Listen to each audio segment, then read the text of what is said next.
So Texas A&M, we know about the football situation and waiting to break through. And then in basketball, you have a good year, make a little run in the tournament, and you lose Buzz Williams to Maryland. He's out of here. Yeah. I just want to ask you straight up, Timmy B. Is Texas A&M athletics cursed? Are they cursed?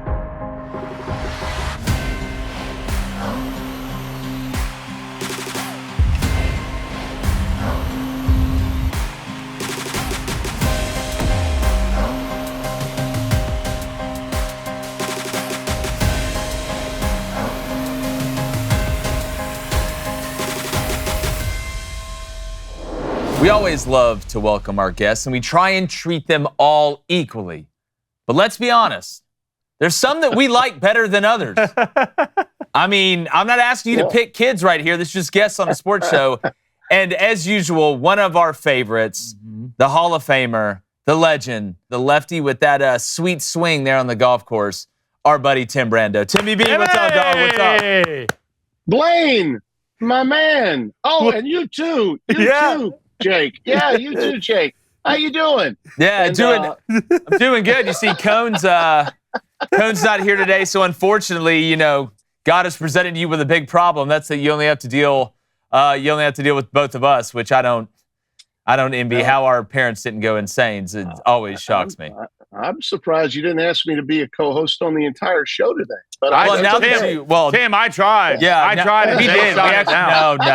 Jake shot it down. Oh yeah, you know me definitely. Well, definitely. The world only needs so much of me. I think we've already determined that. So probably a good idea just to have me for a segment. Just keep your audience wanting more, Jake. That's what you have to do. You got to give them that. Yeah, that's what I'm saying. You got to keep them coming back to the well, especially when we're not even in June yet. But Timmy, that doesn't mean there's nothing going on. There's a bunch going on. I want to ask you about Texas A&M in a second because we haven't talked about them in a while, and I think they're a very interesting case study. But first, I want to ask you about this report that Ross Dellinger came out with, and it's something that, unless I'm just losing my mind, me and you have talked about on this show before when he came out and put out the tweet that said, well, they're looking at having some sort of affiliations paper from these power conferences that is given to a player that says, if you decide to come play in our conference at this level, in this institution, and I'll just read the tweet. So he said, in a stunning move, the power conferences have drafted a contract that would bind schools to a new enforcement rules and require them to waive the right to sue over decisions, sources tell Yahoo Sports. Schools not signing may be at risk of getting evicted from the conference, which is basically saying that if the player decides to go to this school, that the player and the school understand that they are signing up to play within these guardrails and these rules. And we can argue about the rules. We can do that. But is this not something that we've been saying for the last 2 years? Not to oversimplify, it needs to happen. And I think it could clean a lot of stuff up. Yeah, and one of the reasons why you're never going to be credited, nor am I, and it's not like we need to be credited, but over the last 30 plus years, so many other things I've said about college football that needed to be repaired have been addressed to some extent. Okay, we're just mouthpieces. That's what we are, and mouthpieces are either respected or not respected by those that have the power to do it. And so it's not about getting credit. I will say this, Ross has probably been, I think, among the guys that are writing today about college football. When something's breaking in real time about these issues, he's been the one that's been on top of it. Yeah, so Timmy B, this is something that we've been talking about for a while that would, in essence, kind of clean everything up or at least make people understand that they're signing in to adhere to the rules and these guidelines, whatever they may be, and I hope they're right. I hope, this enforcement wing is great that they set up and everything like that. But is this the best way to go about trying to take the wild out of the wild, wild west of college athletics right now? Is this feasible, you think? Without a doubt. And let me say this about Ross Dellinger, who is among all the scribes out there that cover college football, and most of them are not really happy having to cover this, and I don't blame them. Yeah. It's not exactly what they signed up for, that they would have to be court reporters and go to attorneys to get legalese to finish off potential articles that they're putting together that we get, no matter where you get them, or whether it's at Yahoo, who's outstanding, or if you go to the Athletic or whatever website you go to, all right, to pick up these types of stories that are out there. He's been, I think, a go-to guy, but this is something. Listen, we're not guys like you and me. We're not looking for credit, but we are mouthpieces, and our opinions are given all the time. And while none of the people that are involved ever necessarily want to say we have influence, I think we do from time to time. And through the years, especially when it comes to college football's postseason, a lot of the things that I suggested needed to take place have. But to me, it was like it wasn't as if I was breaking any kind of code or I knew more than anybody else. It was just made sense. Common sense moves had to be done, and now they have been. The reality is some of this is easy because it's common sense. And over time, because of the circumstances these leagues are finding themselves in, and because they don't have right now the kind of support that's necessary to get massive nationalized rules in place, and I feel for them in that sense that they don't. I think maybe ultimately they will. But if you don't right now, the one thing you can do is, as a conference or conferences, you can come up with what you believe, if you're going to participate at our level of play, what we need to establish the guardrails that our coaches need, our departments of athletics among the member institutions need. So I get it. I mean, I do. This is a step in the right direction. Now, how many of the schools within the conferences follow suit and say, yeah, we're going to do this, we're going to play ball? I think without question in the major conferences, Tony Petitti and Greg Sankey are going to get every one of those schools, if they both adopt this, to move along. And I think the other conference commissioners would more than likely be able to get the same thing done. And by the way, if the school, for whatever reason, decides not to do it, then they probably don't belong in the big leagues anyway. Yeah, well, I've seen Timmy B. You look at what they just did in the state I'm in right now, in the state of Tennessee. There's been some pushback from the University of Tennessee about this, saying, well, this may not be something that we want to do because we can kind of operate differently now that we have this law or bill or whatever's going on over here. So I'm very interested to see, because it's not like Tennessee's going to be like, you know what, we're not going to play in the Power Conference. There's no way that's going to happen. So they don't have all the leverage. I just think it's a really good idea. I wish everybody would sign up to it and agree to it once we have some rules chiseled out that we feel good about. But I do, because I feel like every offseason at least once, I've got to ask you about Texas A&M, right? And you are, one of the things I love the most about you, Timmy B, is that you are honest and you call it how you see it, right? So Texas A&M, after what we just seen happen in softball, and then this year in baseball when they're preseason number one, and we know about the football situation and waiting to break through, and then in basketball, you have a good year, make a little run in the tournament, and you lose Buzz Williams to Maryland. He's out of here, yeah. I just want to ask you straight up, Timmy B, is Texas A&M athletics cursed? Are they cursed? Well, until they get some stability at the athletic director's position, they may well be. I mean, you got guys in and out of there that are utilizing. If the athletic director is using the school as a stepping stone, then more than likely coaches, whether they like it or not, are going to be forced into it. And that's what's happened in the last few years at Texas A&M. They get Ole Miss's guy, and then the Ole Miss guy goes to A&M, and then he says, oh, wait a minute, those oil barons don't have nearly as much money as they have in Columbus, Ohio. I think I'll go there. But by the way, I like him. I liked him when he was at Ole Miss. He's a good athletic director, but he was replacing a legend at Ohio State. And Gene was one of the real he was one of the real movers and shakers among leaders in college athletics. Whether you liked him or you didn't like him, he was. And so that was a job he really had to take. And so whenever you have that happen, coaches are immediately like, whoa, hello, the guy that hired me is gone.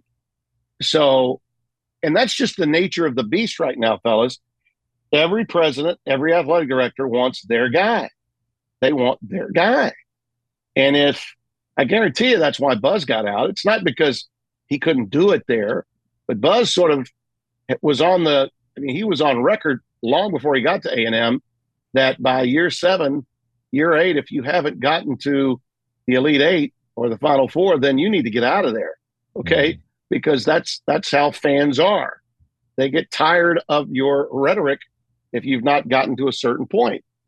And so I think that this is a matter for, I think, the oil barons, the big donors to come to grips with. These people that came up with all that money for Jimbo. Remember, all that money to get him the hell out of there, right? They still don't have what they want. Yeah. And the MO becomes, well, if they don't get championships right away, A&M, when it got into the SEC, whether their people want to admit to this or not, they morphed into the very thing they hated about Texas. A&M became a Texas. They really did, because they had all of this pomp and circumstance, and their chests, that saying on the streets, he's swole. They were all swole, okay, because they were in the SEC and Texas wasn't. Okay, now look what's happened. The Horns come into the league, and they look poised to get to the promised land before A&M does, and that's sad for those people to come to grips with, knowing how much money they've already spent, and they can't keep ADs and they can't keep head coaches, and I think that the view on the streets among head basketball coaches and head football coaches is that as much as you get at A&M, and you get a lot, they have no patience there. Yeah. And no patience. So they're basically saying it's not worth it, right? You got a wandering eye, because now you can get big money no matter where you coach. You don't have to go to a school that has so much more than the other school to get big money as a coach. There was a time, I'm not telling you anything you don't know, Jake. There was a time when a school like Ole Miss would never be able to compete with Auburn if they really wanted your head football coach. True. Yeah. Well, they held on to Lane Kiffin, didn't they? So times have changed. And if you've got an opportunity to be in charge of, and you can say to yourself, all right, I don't have to worry about meeting their expectations, because this is all about my program and what I'm building. And if I do well enough, they're going to build a statue for me here, but I would still be maybe not statue worthy there, meaning A&M. They've got their legends, they've got their history, they've got their tradition. But the thing that they really don't have a lot of, championships. Yeah. Texas A&M has never had a lot of championships, no matter what league they played in. And I've got a very, I think, interesting answer for you. But before we do that, I'd be remiss. We don't bring in somebody who's had a lot to say as well. You don't want me to about A&M. I want to ask you: is Texas A&M cursed? Yes, they're cursed, and we know why they're cursed. It's pretty easy to see. It doesn't take a physicist or Bill Nye, the fake science guy, to come in here and figure it out. Okay? Stop. You're trying to get me in trouble with this question is what you're trying to do. You got to stop having guys in overalls dancing on the sidelines. That's the curse. That's the curse. It's right in front of you. So if they just eliminate that today, you're making the playoffs. You're making the playoffs. I would pick A&M to make the playoffs if they got those guys out of overalls on the sideline. I knew you were going to say that, but I just once again wanted to get you. I could say something worse. No, I know you could say something much worse, and I'm really actually glad that you didn't. Okay. Timmy B, here's my response to that. You guys are really piling on A&M now. I'm wondering if it has something to do with the timing of Schleisnagel and what happened with. No, because I'm not going to pile on them, Timmy B. I'm about to defend them. They're over in Hoover with their heads hanging down, trying to bounce back, stay alive in the double. I'm going to defend it. It's like that. Look, and we can this fine. We can cut this if we need to cut this. But it's like that one episode of Law and Order when he's talking to that guy. He's like, I have relationships with women, but I have with guys. You're still. It's guys. It is. Okay, I'm gonna defend. I don't even know how to respond to that with a rational answer. But Timmy B, here's what I think.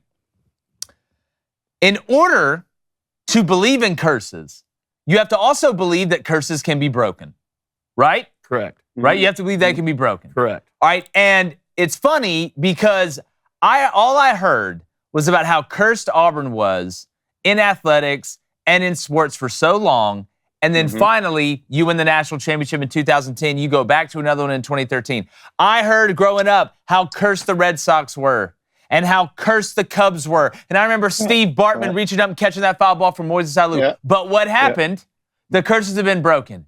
And I think, because in football, it's a little bit different. If we're going to say cursed in the smaller sports, I think that means you haven't won a national championship. Baseball, right? Softball, right? College basketball, men's college basketball, we can have an argument making the Final Four takes you off the curse, right? College football, will you consider A&M off the schneid just if they make the first round of the playoff? Like, does that get you, in your opinion, does that get you off the curse or no? No. So you're saying you got to win it. I actually I'm not saying you got to win it. I'm not saying you got to win it. Or get to the semifinals. What about that? You got to be in the top 4. Yeah, you got to be top 4. You got to I'm going to say this wins. right now. You know, you got to have 2 wins in the postseason. 2 wins in the playoff. Oh, we can put it that mark. I agree with you. All right. In the next 3 to 5 years, 3 to 5, right, Texas A&M will make the college football playoff semifinal with Mike Elko. And probably Marcel Reed, his last. Won't happen. But you better hang on to Elko. Yeah. All right. And that could be problematic with as many changes as they make, and they've made a bunch. Okay. If you lose your guy, because I mean, if an AD comes in, a new AD comes in, or a new president, that's the other thing. All right. I mean, not much has been made of it.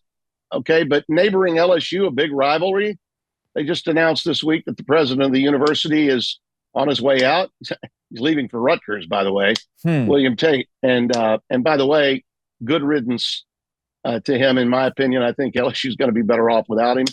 They should have had another guy that I believe should have been the president that was considered, Jim Henderson, that's now over at Louisiana Tech. They should have hired him, in my opinion. But Tate had an agenda, and they're moving him out. A lot of this is politically motivated. That always is. All presidents' jobs at major institutions are politically motivated. They are, yeah, for sure. And so that's where sports and politics definitely swims in the same cesspool in intercollegiate athletics. And if these coaches and the ADs are not the idea of that president, then everybody's got a head on a swivel. And politics in Louisiana is not unlike Tennessee, where there's a lot of politics in Tennessee, as you know, but in the state of Texas, and particularly at UT and at A&M, it's off the charts political. So that's what makes trying to get there so much more problematic, in my view, for a place like Texas A&M. And the fan base is wealthy and whack. And when you got a fan base that's wealthy and whack, that makes it even harder. Okay. Yeah. And I know they people hate hearing me say that, but it's true. It makes it a more toxic environment for whatever coach we're talking about. I think the Elko hire was tremendous. I think he will, if he is in place in those 3 to 5 years you're talking about, I'm absolutely in lockstep with you. Love it. But I don't know that the school, can remain stable enough ahead of him, above him, to keep him from looking elsewhere. That would be my caveat to it. Starting this podcast felt overwhelming at first. Scripts, setup, filming schedule, logos. We were trying to figure everything out. And it's tough because when you're launching something new, your to-do list grows daily, threatening to take over your life. But finding a tool that both helps and simplifies can be an absolute game changer. And for millions of businesses, that tool is Shopify. You see, Shopify powers millions of those businesses worldwide, and 10%, that's right, 10% of all U.S. e-commerce. And Shopify, they're behind everyone from big names like Gymshark to that new brand you just discovered. Because starting out is simple. Just pick one of their hundreds of templates and customize it to match your style. No design skills needed. And creating content, well, that's where their AI really shines. You need product descriptions or catchy headlines? Done. Want better product photos? They've got you covered. But the best part is how easy marketing becomes. You can reach your customers wherever they are, whether they're scrolling through social media or checking their email, because behind the scenes, Shopify handles everything else: inventory, shipping, returns, all those details that you don't want to worry about. Because the truth is, if you're ready to sell something, Shopify is ready for you. So turn your big business idea into a lot of money with Shopify on your side. Sign up for your $1 per month trial period and start selling today at shopify.com/Crain. That's shopify.com/CRAIN. One more time, that's shopify.com/Crain. Caught Texas A&M has caught some strays today. I absolutely love it. Timmy, I don't know if you saw, but Matt Rule just got asked about college football playoff being expanded, and he said, the more spots, the better. Man, let's put 40 teams in there and let's go. It's amazing you put 40 teams in there. Nebraska still doesn't make it. We'll see what it goes to next time. But I want to kind of see your thoughts on that response by Coach Rule. Well, I'm sure it was a flippant response, and a lot of coaches are saying that in this day and time, and I get that. They're just, I think they're tired of being asked about it to some extent, because it's the ever-present question that we never get rid of because we're in such a state of flux. I'm glad that at least it's being discussed as opposed to everything else that's being discussed about football right now, which has nothing to do with the game itself or the playoff itself. I was just asked this earlier in the week about the postseason and should we have it, the national championship at one site again. In other words, some, including my colleague Joel Klatt, have indicated that Pasadena ought to have the national championship every year. I don't believe that's physically, not physical, physically possible, because there's too much money in the bureaucracy of the postseason with Miami, with Atlanta, with Dallas, with New Orleans, and those bowl games that have been pumping money and a lot of revenue into the college football postseason since really the beginning of time, when you think about it. So I don't think it would ever go to just one location. But I do think in keeping history and tradition alive, this conversation about having it at one spot usually is centered around Pasadena and the Rose Bowl, and the sunset over the St. Gabriel's and all that. We don't need to worry about one location, okay? What we need to worry about is getting that location for the national championship game to be at or right on New Year's Day. Okay, it's got to be moved up. The college 100%. Football season has got to be moved up. And if that means that Sankey and Petiti need to be leading the charge on this, so be it. You can't wait on anybody else right now. The NCAA, Baker continues to make a fool out of himself. We're not going to govern anything. We're not going to look at anything anymore. You know what? Good. Don't let the door hit you in the ass on the way out, NCAA. We don't want you anywhere. But those that are in governance that know what we need, even before we get, any congressional input or some council, which I think is more of a circus conversation piece than anything else for the time being, making any decisions. We need to get the season moved up to a start on August the 10th, not August the 24th. And we need the postseason to be ending at or near January 1. Doesn't have to be right on January 1, but we got to stop diluting January 1, and we've got to put emphasis on finishing it before the NFL gets into its wild card division games and its divisional playoff games. You can't do that.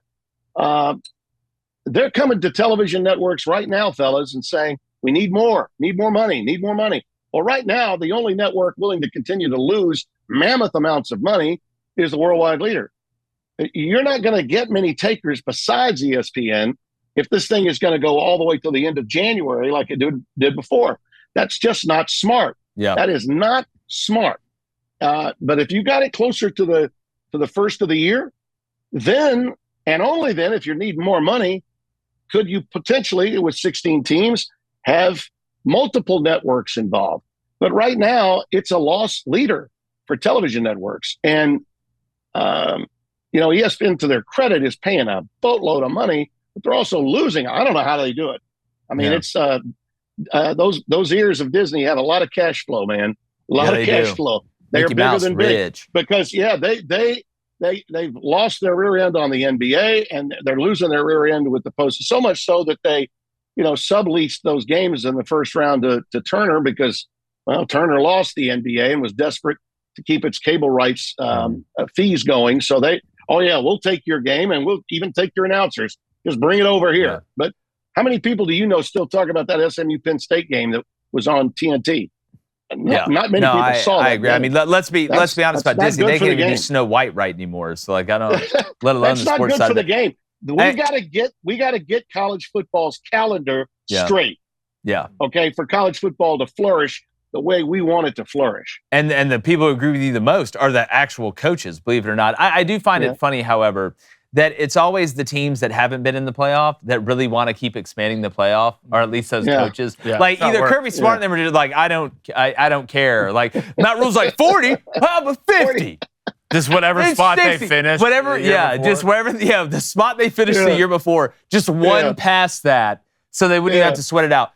Timmy, the last thing I have for you is, and you're literally, it's funny, when this podcast sports analyst beef between, RG3 and Ryan Clark happened, that you were actually the first person I thought of, because I just wonder, and I'm not trying to age you here, before social media, like back in the day, did sportscasters, could you ever imagine like the beef that you see on social media between like the sportscasters? Or did people just hate each other behind the scenes and just trash each other when they're off air, but they get on air, they're like, well, Bob, I'll tell you this much. I appreciate you being here. Well, trashing other broadcasters in newsrooms, that's been going on since the beginning of time. True. Okay? That's been going on for a long time. Listen, I've had some well-documented brouhahas with fellow broadcasters, but they were always broadcasters I knew and I liked. Mm-hmm. They were never guys that I didn't respect. Okay? Paul Feinbaum is a friend of mine. And he and I have gone at it many times over several things, including the SEC not going to 9 games and Sankey selling them a bill of goods for 3 years, all that. I think that was a couple of springs ago at the spring meetings in Destin when I launched my tirade on that. And Paul took umbrage to it. We've talked off the air several times, but I'm never going to be on his show again, because I pissed off Greg Sankey. He's in charge of what goes on that network. So I'm aware of that, and that's fine. But I like Paul, and I like other broadcasters. I think have always had friendly rivalries with one another, and particularly in newsrooms where guys are trying to get carve a niche for themselves. I remember when I was working at ESPN years and years ago. Dan Patrick had just come in from CNN, who's a great writer, and they had not started the quote-unquote big show yet. I was on my way moving back to Louisiana, and but I think his second show was with me. And I knew from doing that first SportsCenter show and only SportsCenter show I ever did with Dan that he really took it seriously. I was never serious about my SportsCenter work. It was a means to an end for me. Yeah. It gave me a full-time opportunity at ESPN, which I needed, gave me much-needed exposure. But I went there to do college football, college basketball, and make a name for myself to go to a bigger and better network. That's what I was doing at the time. Dan, SportsCenter was his baby, and he took it very seriously. And so you could tell that there were in those days, you could see that some of the originals, whether and by the way, Boomer just had his 50th anniversary and got re-signed. So I'm happy for Chris. But there was resistance from some to Dan. I'm sure there was. And at the same time, some of the guys that were new, Chris Myers, who now works with me at Fox, is doing the Indy 500. I think there were times he and Dan kind of got sideways. And I could tell they just, the personalities didn't mix. But I could never imagine that at any point in time in those days, either one, or if I had been involved in a rivalry with someone, that I would have ever gone public. Yeah, that's the thing. And then you bring old boy's wife into it. Yeah, I could never see Dan Patrick being like, well, you do know his wife, Delaney, but it just... No, that's crazy. But so is this embrace debate crap that they're putting on every day. I mean, they don't talk about college football at all. Nope. Very little college basketball, except maybe during the NCAA tournament week, maybe Final Four week. They prefer either talking about Bronny and LeBron and the Lakers, or Aaron Rodgers and the Steelers, or what happened with Aaron with the Jets, and is Aaron really out there, or they're talking about, and this is another thing that always pops up, right? One host is, more concerned with his run for the 28 presidency, and the other may be concerned about a sex tape that he's either made or is about to make. That's what they talk about. They talk about themselves. They talk about themselves, or they talk about other people that do what they do, and that's unfortunate. I'll be honest with you. I don't watch them, and so I don't know the essence of the whole very little. I watch very little. Thing. I had admired Ryan as a young player at LSU, and he worked his way up to being an undrafted free agent when he played for Saban. And I'm sure he's worked really hard to get where he is, and that's fine. But you lose credibility when the criticism is always the same, and his is always the same. Yeah. It's identity, sports politics. Identity, sports politics. That's what it is. And if you only have that narrative to run with, then you're going to lose, I think, a lot of credibility with quote unquote sports people. There are times when they may do good work, but it's overshadowed by this three-ring circus that the Embrace Debate format brings. At some point, okay, you've got so much out there that's really, really good. Like, I'll give you a classic example. Both ESPN and Fox right now are doing the UFL. I just did a game last week. First time I'd ever done a UFL game. And it was the first time I did a game in the studio. And, I'm not big on that. But with this particular product, with all the bells and whistles they've got, I think it was fun. And I watched the Stallions and the Battlehawks. And fellas, that league is a great developmental league. And with college football in the position that it's in right now, with all the movement with the portal and NIL, I think the NFL could be served very well if they continue to embrace, maybe even help the UFL a bit more, because you hear these guys, the pundits now, that really talk about the game on the field, and they're talking about how the lack of development at quarterback, the lack of development of this or that player, and yet he's a high draft pick. You've got a league that you're invested in that is a television creation, and yet your daytime shows that are getting like 300,000 people watching, maybe 500,000 if maximum, they don't even want to promote it on their own network. Yeah. Why?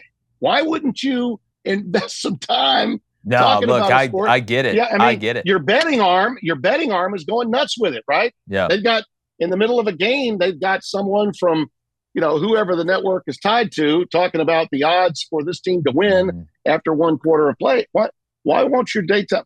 Why not talk a little bit about Max Duggan was out of football in 24. The guy was runner-up for the Heisman in 22 to Caleb Williams. There's a story there, right? Am I missing something? You just got to want to look for it. But it seems like we got a lot of that lately. There's something to be said about talking about the blanking games that you have, the people that are playing the games, and these shows that we're discussing where, you have mud being thrown from one guy to the next, and it's just garbage. And it speaks so negatively of the people that are in our business, many of whom are really good people. But I gather they think that this is what sells. Yeah. And the notoriety and the hits seemingly sell more than viewership, because viewership is down on all those shows. I've said it many times. Give me either a woman, or if you are so prefer, a man in leotards, the way we did it in the 80s. I would watch those daytime shows a hell of a lot more than the ones that are on right now. Well said, Timmy B. I think that's a great spot to leave it. Please tell everybody, when are you doing your next UFL game? Is it this next weekend? No. It was just a cameo. I just did the one game. I'm headed to the Floribama, baby. Let's go. I'm chasing golf balls and grandbabies. So But I had a blast doing it. I got reunited with Joel Klatt and Jimmy Taft.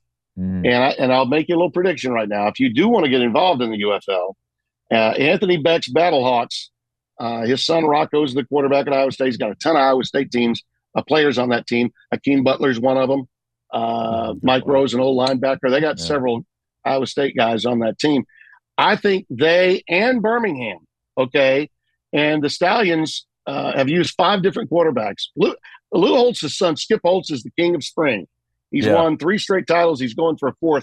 I think that right now, the 2 teams I had last week on Fox, they will play for the title on June the 8th in St. Louis for the UFL title. Mark that one down. You can say Brando said it's Battlehawks and Stallions in a rematch, and I'll take Birmingham to win it all and get one for the pinky, one for the dominating. 4-peat we need to do some UFL like the force that is Tim Brando. Timmy B, thank you so much, my friend. Happy to be with you both. Happy Memorial Day to you and yours, and that means you too, Tony, wherever you are. On the beach, the real beach. Well, go have fun down there. Drink a bushwhacker for me. Yeah, drink a bushwhacker for me. We appreciate you guys being here. Make sure you hit that like button, hit that subscribe button. Like the chances of me not being jealous about Timmy B being down playing golf at the beach. We're going. Go.